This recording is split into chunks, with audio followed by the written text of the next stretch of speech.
Prince Andrew to stay at Royal Lodge after reaching deal. The disgraced Prince Andrew received permission from the King to stay at his home at the Royal Lodge after he had time to prove he could raise the funds needed for repairs to the manor. The Duke of York was granted permission to spend the night at the villa. Prince Andrew has received permission from the King to stay at his home at the Royal Lodge indefinitely after negotiating a deal with the monarch. Welcome to Royal Pancakes. If you are new here, please don't forget to subscribe and click the notifications bell, so you don't miss any news about the British monarchy.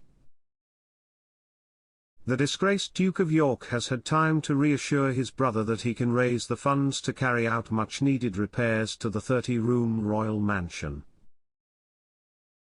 Andrew and the royal were at odds this summer when the monarch suggested his brother leave the estate and move to a smaller, 4-bedroom cottage on the Windsor estate, which was in the process of being vacated by Prince Harry and Meghan Markle.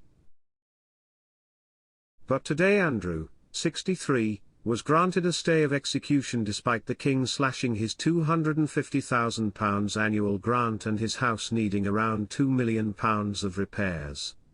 It can also be revealed that Andrew spent more than £200,000 on roof repairs over the summer, in what was described as an interim payment. However, the listed house requires urgent repairs as the entire property is damp. Royal sources have confirmed that the King and Andrew met privately at Balmoral in late August, during a royal family meeting where the issues were discussed. A friend of the Duke suspected that there had been a cooling of relations with the King and his brother. Andrew received an extra boost when Prince William drove him to and from church during the family stay, marking a new thaw in the camp. A friend of the Duke suspected a cooling of relations with the King and his brother.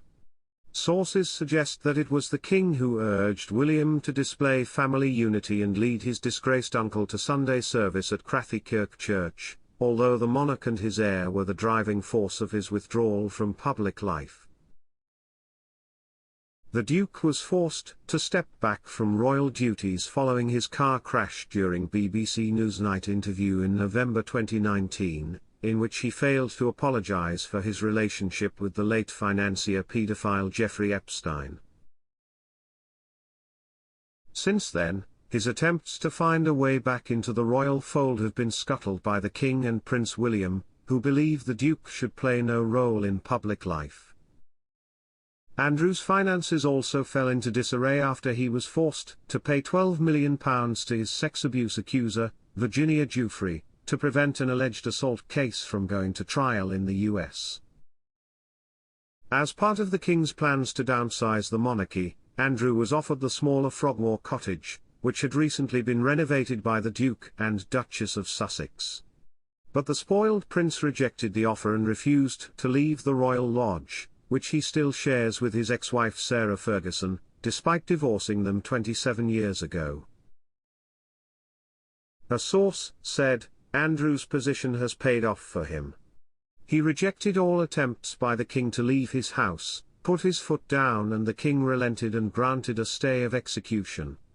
Andrew agrees that the property is in need of repairs, having recently paid over £200,000 to repair the roof, and said he will carry out any further renovation work necessary. It seems the King just wants to move on for now, which might be a good idea for everyone. It is understood that Andrew has not revealed how he intends to cover the costs of the repairs, while his inheritance from the late Queen is unknown. The Duke has lived in the former home of the late Queen Mother with his ex-wife Sarah, Duchess of York, since 2004.